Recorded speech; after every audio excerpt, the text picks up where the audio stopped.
एक अजीब सी साजिश दुनिया भर में चल रही है कि दुनिया के हर बच्चे को उसकी मातृभाषा से बचपन में ही वंचित कर दो। उसे एक ऐसी भाषा में सिखाओ जहां उसके लिए वो भाषा सीखना अपने आप में चैलेंज हो। और इसलिए आप देखेंगे कि अगर ज्ञान की दुनिया में दुनिया भर की भाषाओं के आम आदमी शिरकत नहीं कर पा रहे हैं, गलती से भी ये मत सोचिएगा कि दिमाग वाले लोग बहुत कम होते हैं और वही आगे बढ़ते हैं। दिमाग वाले अधिकांश लोगों को बचपन में ही खत्म कर देने की साजिश दुनिया भर में चल रही है। और जो अपनी भाषा में पढ़ ही नहीं पाएगा वो कैसे आगे बढ़ेगा, कैसे सीखेगा। मैंने 10वीं क्लास तक हिंदी माध्यम से पढ़ाई की है, उसके बाद अंग्रेजी सीखी है, ठीक से सीखी है। अंग्रेजी मुझे कहीं कोई समस्या नहीं आती है, इसमें क्या कोई परेशानी है। मैं आज भी अपनी भाषा में गीत सुनने में ज़्यादा खुश होता हूँ। मुझे फिल्म देखनी मैं हिंदी में पसंद करता हूँ, नाटक देखना हो हिंदी में पसंद करता हूँ, मजाक करना हो हिंदी में पसंद करता हूँ, पढ़ना हो कोई ऐसा विषय जो हिंदी में नहीं है तो इंग्लिश में पढ़ता हूँ, इसमें क्या परेशानी है।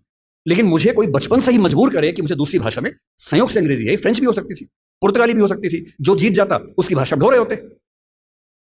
ज्ञान विज्ञान की दुनिया में मेरा निजी विश्वास है इस वर्चस्व को तोड़ना बहुत जरूरी है।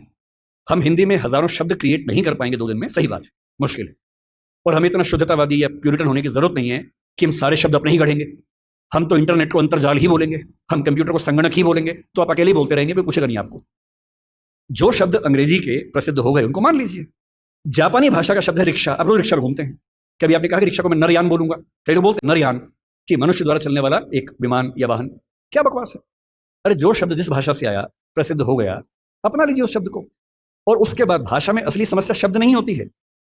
भाषा विज्ञान में एक होता है जिसको मॉर्फोलॉजी कहते हैं, एक सिमेंटोलॉजी होता है, लेकिन जो सबसे महत्वपूर्ण स्ट्रक्चर है सिंटेक्स है। सिंटेक्स का मतलब है वाक्य का निर्माण कैसे होता है, शब्दों का क्रम कैसे तय होता है। किसी नई भाषा को सीखने में सबसे बड़ी मुश्किल आती है सिंटेक्स सीखने में। आप हिंदी भाषा के सिंटेक्स में अंग्रेजी के शब्दों को शामिल कर लेंगे, रत्ती भर समस्या नहीं आएगी। और इसलिए जिसको हम कहते हैं कि अंग्रेजी माध्यम है और हिंदी माध्यम है, कहने की बातें हैं। मैं अंग्रेजी माध्यम में बच्चों को खूब पढ़ाता हूँ, 8-8 घंटे दिन में पढ़ाता हूँ।